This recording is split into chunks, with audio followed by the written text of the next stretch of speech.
দেখো, দেবী মাহাত্ম্য কোনো দৈবী, কোনো স্ত্রী, কোনো সুপ্রিম এন্টিটি বা সিদ্ধান্ত নয়। যা প্রকাশিত হয়, যা দেখা যায়, যা তোমার জীবনে প্রকাশিত হয়েছে, তাই দেবী। দেবী আমাদেরই কেন্দ্র ও এই জগৎ তার প্রকাশ। এক অহংই নানা রূপে ভূতপূর্ণ জগৎ হয়েছে, ঠিক যেমন সমুদ্র থেকে ঢেউই। সমুদ্রই তো নানা ঢেউ হয়েছে, দুটোকে আলাদা করতে পারবে? তাই তো বলে লীলা। কিন্তু তা যতক্ষণ মন, প্রাণ আর জ্ঞান বা জীবনের দর্শন একসাথে না আসছে, একীভূত না হচ্ছে, ততক্ষণ বোঝা যায় না। এই বোধময় জীবনই দুর্গার উৎপত্তি। ততঃ সমস্ত দেবানাম তেজ রাশি সমুদ্ভবাম। এটাই দেবত্ব থেকে ব্রহ্মত্ব। দেবী মাহাত্ম্য জীবনের কথা। যে বুঝলো সে জীবন দ্রষ্টা।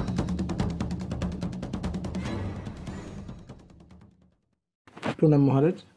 প্রশ্ন করেছে বর্ধমান থেকে সন্দীপন কর্মকার। উনি বলছেন, আদর্শ পুরুষ তিনি যিনি গভীরতম নির্জনতা ও নিস্তব্ধতার মধ্যে তীব্র কর্মী এবং প্রবল কর্মশীলতার মধ্যে মরুভূমির নিস্তব্ধতা ও নিঃসঙ্গতা অনুভব করেন। তিনি সংযমের রহস্য বুঝে আছেন, আত্মসংযম করিয়া আছেন। কর্মযোগে স্বামীজি এই কথা বলেছেন। প্রশ্নটা হলো, এই সংযমের রহস্যটা কি? আত্মসংযম মানে ঠিক কি কি সংযমের কথা বলেছেন স্বামীজি?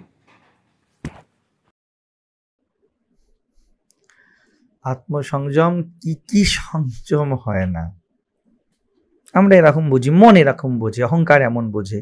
অহংকার খণ্ডতায় থাকে এবং সে বোঝে আমি যা যা বুঝি বলো তার মধ্যে আমি কি কি সংযম করতে পারি, আই ক্যান ডু। বিষয় তা নয়। স্থূল অর্থে তো এটা সংযম, ওটা সংযম, সেলিবেসি প্র্যাকটিস করা, সত্য কথা বলা, ঘুম থেকে ওঠা, কত রকম ব্রত উপবাস করা, তপস্যা করা, বিভিন্ন শারীরিক পশ্চার মেনটেন করা, এগুলোকেই সংযমের মাপদণ্ড বলা হয়েছে। কিন্তু স্বামীজি যখন কর্মযোগ বলছে, বা কর্মযোগ যেই কথা সমগ্র গীতা বলছে, নিষ্কামতা, তার পিছনে কিছু গভীর বসে আছে, এমন স্থূল কোনো কর্তা বসে নেই। কর্তা যেখানে থেকে গেল সেখানে সংযম হতে পারে না। আত্ম বা অহম যতক্ষণ থেকে গেল, অহমের কোনো সংযম ঘটতে পারে না, কারণ অহং সবকিছুর কর্তা হবে, কর্তৃত্ব নেবে। যেখানে অহমই টাটকা থেকে গেল, যাবতীয় সাধন তো অহমেরই বিগলনের বিজ্ঞান। অহং যেখানে থেকে গেল সেখানে সংযম শুধুমাত্র খেলনা বাটির মতো। কোথায় সংযম ঘটল? ব্যক্তি বলবে আমি আত্মসংযম করছি, আমি যা কিছু করছি তার কর্তা তো আমি। তো আমার মধ্যে অসংযমের বীজ তো রয়েই গেল, যার ভিত্তিতে আমি বলছি আমি সংযত হচ্ছি, অর্থাৎ প্রকৃতির কার্য কারণ সম্পর্ক থেকে গেল। এ সংযম বড় ফেক সংযম, এ সংযম স্বার্থ কেন্দ্রিত সংযম। এ সংযম নিজেই নিজের দায়িত্ব নিতে চায়, দেখো আমি কত বড়। যেইখানেই এই আমির ফিড আপ হবে না, সেই ব্যক্তি অসংযত হয়ে পড়বে। এরকম সংযমের পরেই দেখা যায় জীবনের বিভিন্ন ক্ষেত্রে এত ভ্রষ্টাচার, এত মিথ্যা। কারণ যেখানেই অহংকার ফিড আপ হচ্ছে না, আপনি আর সংযম করতে চাইবেন না। সংযমের কর্তা হয়ে আপনি বসে আছেন না, কর্তা বসে আছে। যেখানেই দেখা যাবে যে 10 জন মানুষ নেই যে আমার সংযমের দাম দিচ্ছে, অহংকার রিকগনিশনে বাঁচে, আমাকে দেখো, আমাকে দেখো, অ্যাটেনশন।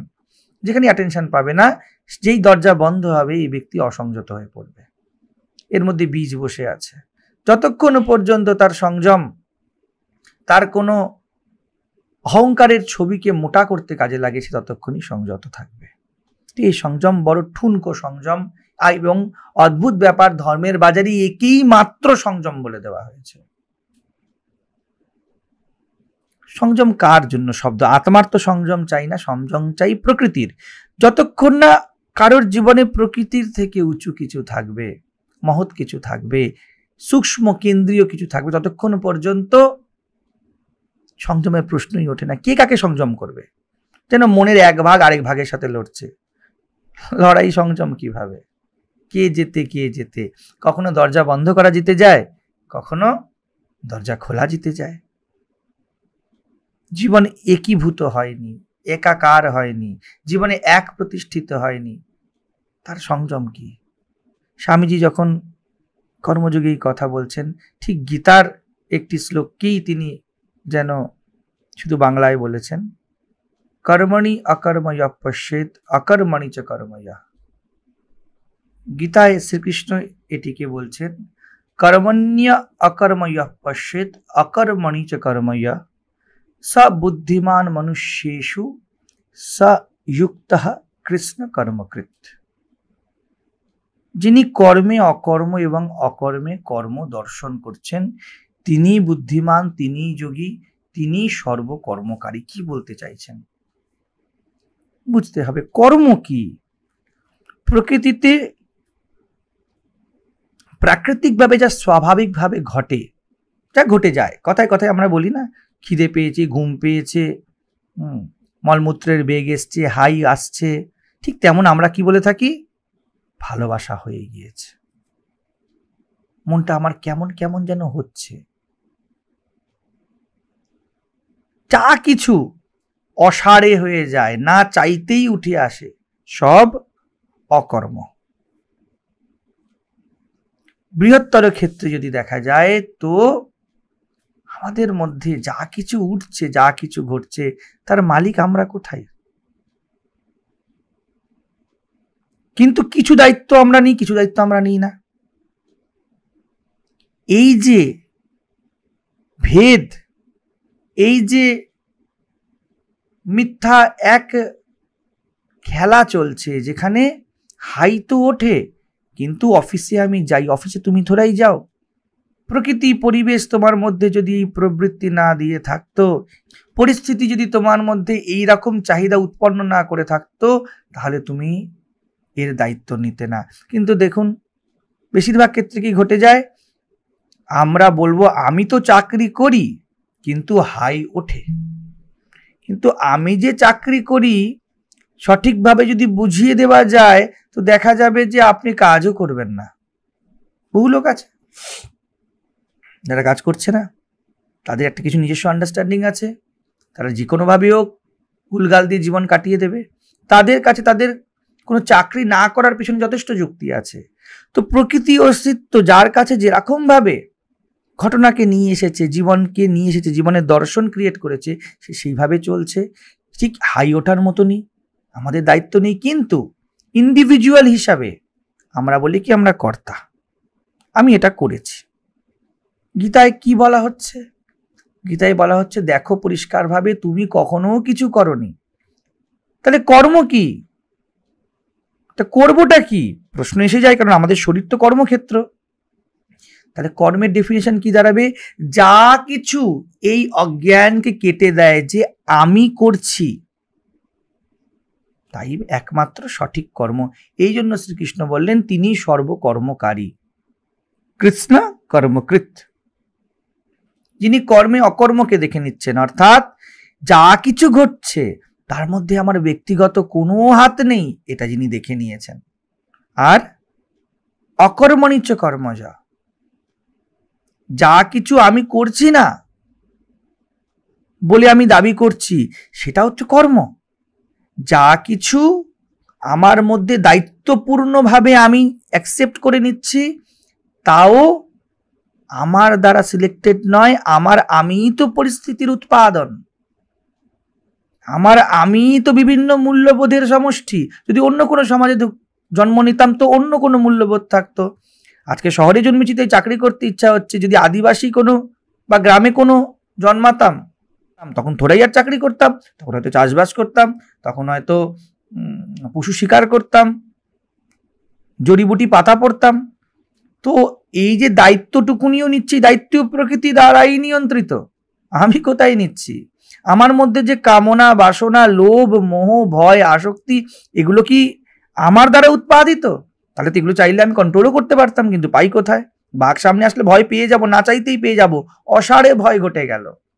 স্ত্রী শরীর সামনে এসে গেলে না চাইতেও কামনা জেগে যাবে, অসাড়ে ঘটে গেল। তো যে এটা বুঝে গিয়েছে, এইবারে সে যে কর্ম করছে তা কর্ম, যথার্থ কর্ম। সে বুঝে করছে, সে আর কর্তা হয়নি। তাহলে কর্ম করছে কেন? শরীরের যাত্রা, কর্ম তখন ঘটছে। প্রকৃতি ক্রিয়মাণানি গুণহি কর্মাণি সর্বশ। সে আর অহংকারে বিমূঢ় হয়ে নেই। এ ব্যক্তি যথার্থ কর্ম জানে। আরেক অর্থে বলা যেতে পারে এই ব্যক্তি যথার্থ জীবনের বা কর্মের কৌশল জানে। কর্ম কি তাহলে? যা আমার অজ্ঞানকে কেটে জ্ঞানে নিয়ে আসে। জ্ঞান কি? কর্তা ফেক, কর্তা নেই। তুমি थोड़ा করো, হিন্দিতে খুব সুন্দর মিলিয়ে বলা হয় करता थोड़ा ही कुछ करता है। जो खुद को करता बोले वो कुछ नहीं करता। जो खुद को अकर्ता जाने वही जो करना है कर चुका है। अर्थात आगे মূলভূত আন্ডারস্ট্যান্ডিং জীবনের ক্লিয়ার না হলেই ভয়, লোভ, কামনা এর দ্বারা তাড়িত হতে থাকবো। আমরা প্রকৃতির পিওর ইউনিট হয়ে থেকে যাবো এবং উপরি ধারণা থাকবে আমি কর্তা। আমার মনে হয় আমি কামনা পূরণ করছি, তুমি তোরাই পূরণ করছো। তোমার মধ্যে পরিস্থিতির মাধ্যমেই কামনা জাগানো হয়েছে, যা পূর্ণ হচ্ছে। তুমি উপরি ভেবে নিচ্ছ যে আমি কর্ম করছি। মূলভূত আন্ডারস্ট্যান্ডিং জীবনের আছে। এই জন্য আমি বেদান্তের কথা বারবার বলি। স্বামীজি শ্রীকৃষ্ণ যেই মূলভূত আন্ডারস্ট্যান্ডিং এর কথা বলা হচ্ছে তা হলো আত্মা। আত্মা অকর্তা, আমরা কেন্দ্রীয়ভাবে অকর্তা, কর্মমাত্র ঘটছে। তাহলে যা ইচ্ছা করতে পারি। অনেকে সেখানে বলতে যা ইচ্ছা করি। দূর, যা ইচ্ছা তুমি করতে থোড়াই পারবে। প্রকৃতি তোমার মধ্যে কিছু ফিচার দিয়ে রেখেছে যেটা ঘটবেই। এর রেফারেন্স নিয়ে অনেকে বলে, এখানেই নিজেকে গিয়ে গুলিয়ে ফেলে, বলে তাহলে আমি যা ইচ্ছা করি। ভাই, তুমি কর্মক্ষেত্র পেয়েছো, মানুষ হয়ে জন্মেছো, তোমার একটি মাত্র করণীয় কর্ম, যদি বলতেই হয় কর্মের কথা, তা হলো এই খেলা বুঝলে কি, এই বোঝার জন্য যা করা হবে তাই মাত্র কর্ম। এবারে স্বামীজি বলছেন, যিনি গভীরতম নির্জনতা ও নিস্তব্ধতার মধ্যে তীব্র কর্মী, এমন ব্যক্তি জীবনের নির্জনতায়, নিস্তব্ধতায় পৌঁছিয়েছে। সে দেখতে পেয়ে যায় আমি রয়েছি কোথায়। কোনো নির্জনতা, কোনো নিস্তব্ধতাও শব্দের মাধ্যমে প্রকাশ। আমি জন্য বলে থাকি, বক্তা আশ্চর্য, সে চেষ্টা করবে শব্দ নিয়ে আসতে, এবং শ্রোতাকেও কুশল হতে হবে। তাকেও নিজের ব্যক্তিত্বের খোলস ছাড়িয়ে নৈর্ব্যক্তিক অস্তিত্বের দিকে এগিয়ে যেতে হবে। তো স্বামীজি বলেছেন নির্জনতা, নিস্তব্ধতা বুঝতে হবে। আমার মধ্যে কোনো আমি নেই, এই আমি তো উপরের আবরণ মাত্র। এটা যে বুঝতে পারছে তার মাধ্যমেই যথার্থ কর্ম ঘটে যাবে। যেমন স্বামীজির মাধ্যমেই ঘটেছিল, শ্রীকৃষ্ণের মাধ্যমেই ঘটেছিল। শ্রীকৃষ্ণ পরিষ্কার মহৎ মহৎ বিরাট বিরাট কর্ম করছেন। তিনি ধর্মযুদ্ধের যেন দোরগোড়ায় দাঁড়িয়ে আছেন এবং এই মূলভূত আন্ডারস্ট্যান্ডিং এ দাঁড়িয়ে আছেন, যেখানে নির্জনতা, নিস্তব্ধতা, কৃষ্ণের ভিতরে কিছু নড়ে না। যখন নির্জন থাকি, যখন নিস্তব্ধ থাকি, আমাদের মধ্যে কিছু নড়ে না। প্রবল কর্ম সেটাই, একমাত্র সঠিক কর্ম সেটাই, যার মাধ্যমে নিজের মধ্যে কিছু নড়ে না। নিজের অহং যতক্ষণ থাকবে, ব্যক্তিগত অস্তিত্ব যতক্ষণ থাকবে, তা নড়বেই, চড়বেই। কিছু আছে মানেই ওই কিছুর বাইরে কিছু আছে যা তাকে নাড়াতে পারে। নিস্তব্ধতা কি? যখন কিছু নেই, অর্থাৎ যেখানে আমি নেই, সেখানেই যথার্থ নিস্তব্ধতা, নির্জনতা। যখন অন্তর্স্থিতি এরকম হয়ে যায়, যখন ক্রমাগত ব্যক্তি এমন কাজ করছে যা তাকে নৈর্ব্যক্তিক স্তরে নিয়ে যাচ্ছে, যা তার আন্তরিক মুক্তির পথে তাকে ক্রমাগত নিয়ে যাচ্ছে, সেই ব্যক্তি একমাত্র যথার্থ কর্ম করছে। বলছে যে নির্জনতার মধ্যেই তীব্র কর্মী। তীব্র কর্ম মানে আমরা বুঝি ছোটাছুটি, দৌড়াদৌড়ি, নট নেসেসারি। তার দ্বারা অভূতপূর্ব যথার্থ কর্ম ঘটে যাবে। জীবনের একমাত্র কর্মই মুক্তি। কিসের থেকে মুক্তি? ব্যক্তিগত অস্তিত্বের থেকে মুক্তি, ব্যক্তিগত কর্তৃত্বের থেকে মুক্তি। এমন অকর্তাই কৃষ্ণের মতো বিরাট মহৎ কর্ম করে যায়, বহুজন হিতায় বহুজন সুখায় করে যায়। তো জীবনে কর্ম কি? নির্জনতা এবং নিস্তব্ধতা আনা। নির্জনতা মানে কি? যেখানে লোকজন থাকবে না, আজ্ঞে নয়। আপনি ভিড়ের মধ্যে থাকতে পারেন, কিন্তু আপনার মধ্যে ওই ভিড়ের জন্য কোনো স্থান নেই। আপনি হাজার শব্দের মধ্যে থাকতে পারেন, কিন্তু আপনার মধ্যে মৌন যেন গেড়ে চুপ করে বসে আছে। এই অবস্থাকেই বলা হবে তীব্র কর্মের মধ্যে নির্জনতা। শ্রীকৃষ্ণ গীতাতে অর্জুনকে এটিই বলছেন, অর্জুন বাইরে বাইরে তো কর্ম করো এবং এমন কর্ম করো যা অন্তরকে আত্মার কাছে পৌঁছিয়ে দেয়। কেন আত্মা মাত্র অদ্বৈত, সেখানে পূর্ণ নির্জনতা। আত্মা মাত্র অশব্দম, সেখানে পূর্ণ নিস্তব্ধতা, আর কিছু নেই। কর্মই এমন মহৎ করো, উঁচু করো, যেই কর্ম ওইখানেই কর্মের ফল দিয়ে সমাপ্ত হয়ে যায়। আমরা কর্মের ফল ভবিষ্যতের আশায় আশায় বাঁচি, এবং মন কি করে? মন ভবিষ্যতের কল্পনায় কচর মচর করে। হে অর্জুন, হে জীব, এমন কর্ম করো যেই কর্ম এই মুহূর্তের পূর্ণতা বিধান করে, এই মুহূর্তে তোমায় নিস্তব্ধ করে, নিশ্চুপ করে। এবং প্রত্যেকে কর্মের সাথে সাথেই ফল দিয়ে দেয়। কিন্তু আমাদের অজ্ঞান যে আমরা ভবিষ্যতের কর্মের আশায় থাকি, ভবিষ্যতের ফলের আশায় থাকি। আমি ভবিষ্যতে কখন উঠবে, আগে নয়। বীজ পোতা হয়ে গেছে মানে আম হবে মোটামুটি নিশ্চিত হয়ে গিয়েছে। আর কি? কর্ম যদি জ্ঞানের দ্বারা হয়, কর্ম যদি জ্ঞান দ্বারা গাইডেড হয়, তাহলে ওই মুহূর্তেই আপনি ক্রমাগত নিস্তব্ধতা, নিশ্চুপতার দিকে এগিয়ে চলেছেন। এই অর্থে বলছে নিস্তব্ধতার মধ্যেও তীব্র কর্মী অর্থাৎ যথার্থ কর্মী। যা কিছু প্রকৃতির ঊর্ধ্বে নিয়ে চলে যাচ্ছে, প্রকৃতিতে শব্দ চলে, প্রকৃতিতে ক্রিয়া চলে, চঞ্চলতা চলে, নিস্তব্ধতা নিশ্চুপতা চলে না। প্রকৃতিতে নির্জনতা চলে না, প্রকৃতিতে ভিড় চলে। প্রকৃতি একের থেকে দুই, দুইয়ের থেকে চারের দিকে যাচ্ছে। কিন্তু যদি এমন কর্ম আপনি করছেন যেই কর্ম এর বিরোধিতা করে দিয়েছে, যে কর্ম আর মাল্টিপল হচ্ছে না, যে কর্মকর্তাকেই ক্রমাগত অকর্তার দিকে নিয়ে চলে যাচ্ছে, তাকে সাধনা বলেছে, তাকে শ্রীকৃষ্ণ বলেছেন যোগ কর্মসু কৌশলম। আর দ্বিতীয় অর্থে কি বলে দিয়েছে? প্রবল কর্মশীলতার মধ্যেও মরুভূমির নিস্তব্ধতা, নিঃসঙ্গতা। এই কর্ম আন্তরিকও হতে পারে, বাহ্যিকও হতে পারে। বাইরে বাইরে তো দেখলে মনে হচ্ছে শ্রীকৃষ্ণ ভয়ঙ্কর কর্ম করছেন, কিন্তু যার মধ্যে অকর্তা বসে গিয়েছে, সে তোরাই কোনো কর্ম করছে, দেহ কর্ম করছে। যার মধ্যে অনাসক্তি এসে গিয়েছে, যার মধ্যে নির্লিপ্ততা এসে গিয়েছে, সে থোড়াই কোনো কর্মের দাবিদার হয়ে বসে আছে। কর্ম তো প্রকৃতিতে ঘটছেই, ক্রমাগত ঘটছে। আপনি চান না চান, আপনার দেহ মনের মাধ্যমে কর্ম ঘটবে। তো যথার্থ নিস্তব্ধতা যা তৈরি করে দেয়, যা কিছু আত্মার দিকে নিয়ে যায়, যা কিছু অহংয়ের সমর্পণ ঘটিয়ে দেয়, সেই কর্ম যখন করা হয় তখনই তা একমাত্র এই দুইয়ের সমাহার হয়ে যায়। দেখলে মনে হবে কোনো ব্যক্তি ধরুন একটা ল্যাবে বসে আছে, বা একটা টেবিলে একজন সায়েন্টিস্ট বসে আছে, দেখলে মনে হবে সে কর্ম করছে না। আমি উদাহরণ দিচ্ছি, চুপ করে বসে আছে। তার মধ্যে যেমন কোনো একটি ভবিষ্যতের থিসিসের বীজ বসে আছে, সে তীব্র কর্ম করছে, অকর্মণিচ কর্ময়, দেখলে মনে হচ্ছে অকর্তা। যে জীবন আবিষ্কার করছে, যে জীবনের কেন্দ্রে পৌঁছিয়েছে, সে বাইরে বাইরে কোনো কর্ম করুক না করুক, সে ভিতরে ভিতরে তীব্র কর্ম তার ঘটে যাচ্ছে। এবং এমনও হতে পারে ঠিক এর বিপরীত, যে বাইরে বাইরে সে তো ছুটছে, দৌড়াচ্ছে। স্বামী বিবেকানন্দ কম ছুটেছেন, কম দৌড়েছেন, কিন্তু তার ভিতরে অকর্তৃত্ব বসে গিয়েছে। সে প্রকৃতির গভীরতম গহনতম সিদ্ধান্তকে দেখে নিয়েছে। সে নিজের কামের, ক্রোধের, লোভের, মোহের, ভয়ের, অসুরক্ষার কোনো কিছুর দায়িত্ব নেয় না। মূলত দেহের আর দায় নিচ্ছে না। যে দায় নিচ্ছে না সে অকর্তা। হতে পারে সে বাইরে মহৎ কর্ম করছে, বিরাট কর্ম করছে, কিন্তু সে কর্ম করছে না। শ্রীকৃষ্ণ এই স্তর থেকে কথা বলছেন। স্বামীজিও কর্মযোগে এই জন্য বলছেন এটি সংযমের রহস্য।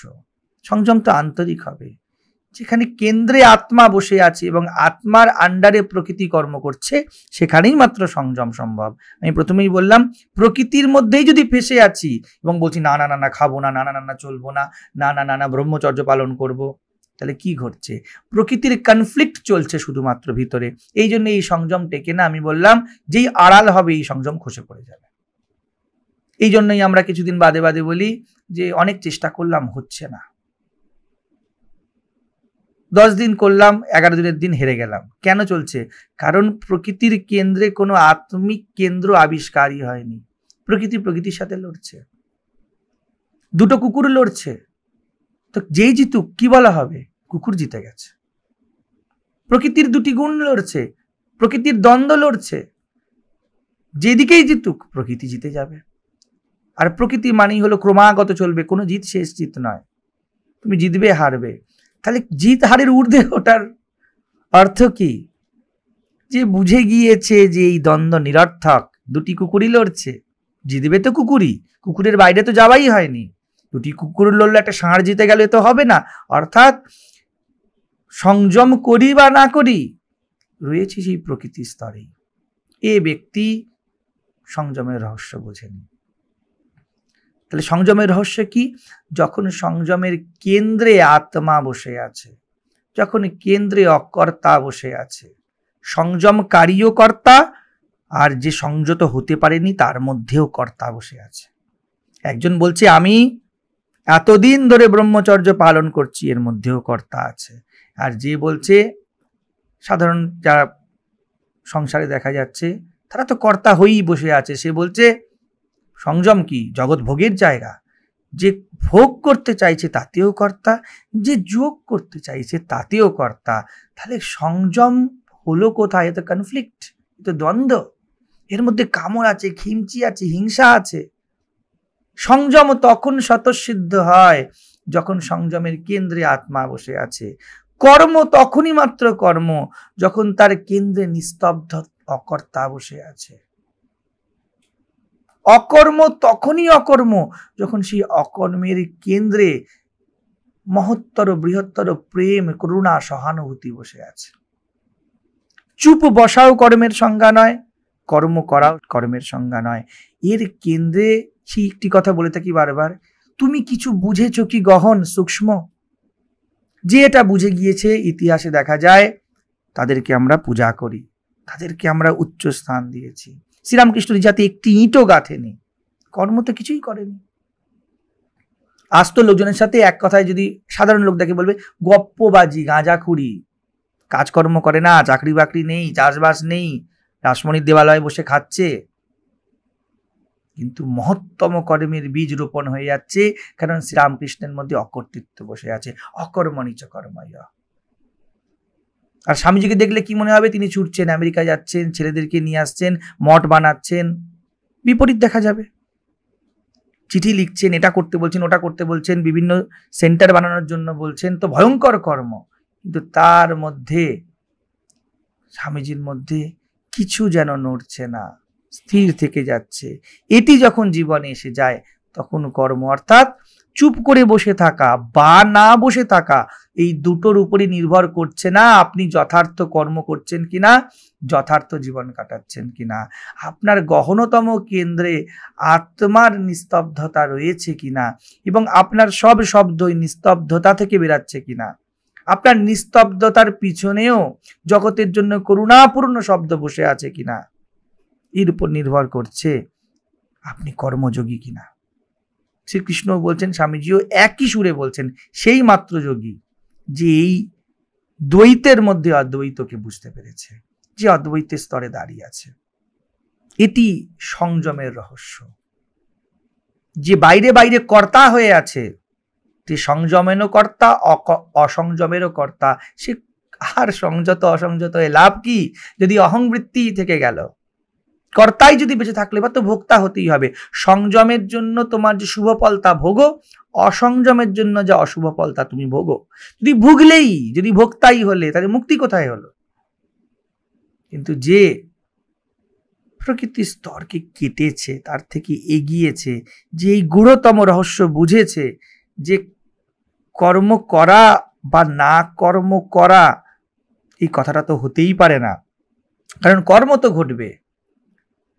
আছে কি ভিতরে অকর্তা? বুঝেছ কি প্রকৃতিরই মাত্র কর্ম, আমি কিছু নই? যে এটা বুঝে গেল, এবার তার সংযম যা যা প্রয়োজনীয় স্বতঃসিদ্ধ হয়ে গেল। এরম ব্যক্তির ক্ষেত্রে কখনোই দেখা যাবে না যে প্রচলিত অর্থে সংযম করছে। স্বামী বিবেকানন্দ সন্ন্যাসী শ্রীরামকৃষ্ণের মুখের কথা যে স্ত্রীর থেকে 10 হাত দূরে যদি মেলানো হয়, স্বামীজি তা করলেন কি? কারণ তার মধ্যে এই প্রাকৃতিক বিষয়ের থেকে তিনি ঊর্ধ্বে উঠে জীবনকে, সিদ্ধান্তকে, জগৎকে দেখছেন। তার কাছে স্ত্রী স্ত্রী নয়, তার কাছে পুরুষ পুরুষ নয়। ঠিক যেমন সংযম সংযম নয়, অসংযম অসংযম নয়। কারণ ভাই, দেহে মন আছে কোথায়? স্বামীজির আমি পুরুষ এই অভিমান স্ট্রং হবে, তার ভিত্তিতে তো স্ত্রীর থেকে দূরত্ব হবে। তো শ্রীরামকৃষ্ণ কি ভুল বললেন? আজ্ঞে নয়। শ্রীরামকৃষ্ণ সাবধান করে দিলেন, দেহাত্মবোধে বারবার আসবে, দেহাত্মবোধে বড় সাবধান। স্বামীজি পুরো জীবনটাই যেন এমন কাটাচ্ছেন যেখানে আমি দেহ নই এর ইমপ্লিমেন্টেশন ঘটে যাচ্ছে। উপনিষদের সিদ্ধান্তের একদম ক্রিয়ামুখী প্রয়োগ, এই যেন অলৌকিক, অদ্ভুত। ফলে যেখানে তিনি পুরুষই নন, সেখানে স্ত্রীর নিয়ম তার জন্য খাটছেই না। তাহলে কি তিনি গুরুর আদেশকে অমান্য করলেন? আজ্ঞে নয়। তিনি গুরুর আদেশের যথার্থতা বুঝে, যথার্থ শ্রদ্ধাবান হয়ে যেন অন্তরে তাকে প্রণাম করে গুরুর স্বপ্নকে সার্থক করে দিলেন। নরেন, তুই নরেন থাকিসই না। নরেন রইল না, বিবেকে প্রতিষ্ঠিত হয়ে আনন্দের দিকে যাত্রা করে দিল। তিনি বিবেক আনন্দ হয়ে গেলেন, তিনি পুরুষই রইলেন না।